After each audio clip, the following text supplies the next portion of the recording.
मैं गीता झा अहाँ सबके एकटा गौरी गीत सुना रहलहुँ हँ। चैनल के लाइक एवं सब्सक्राइब करऽ के कोशिश करबै। गिरिजा पूजन चलली किशोरी, संग में सखिया लखना। गिरिजा पूजन चलली किशोरी, संग में सखिया लखना। सखिया लखना हे सहेलिया लखना। गिरिजा पूजन चलली किशोरी, संग में सखिया लखना।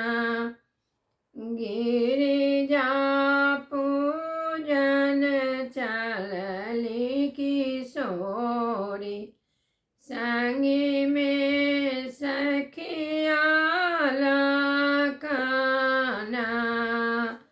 गिरिजा पूजन चलली किशोरी, संग में सखिया लखना। गंगा जल भरी भरी, चरण पखारब शिव शंकर जोगियाना। शिव शंकर जोगियाना।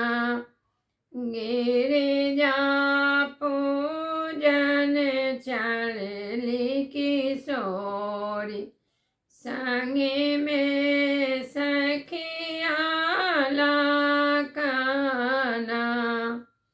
गिरिजा पूजन चलली किशोरी, संग में सखिया लखना। माली फूल बारी सा फूल लोढ़ी लाए संग बेल पतिया लाए बिना। संग बेल पतिया लाए बिना, अपना गौरी के चढ़ाए। संग बेल पतिया लाए बिना, गिरिजा पूजा चलली किशोरी, संग में सखिया लखना। अक्षत चंदन रोड़ी, सिंदूर के पूरिया से गाओ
जन्म जन्म आहि बाटे आया अपना ले मांगवे ना गिरिजा पूजन चलली किशोरी संगे में सखिया लखना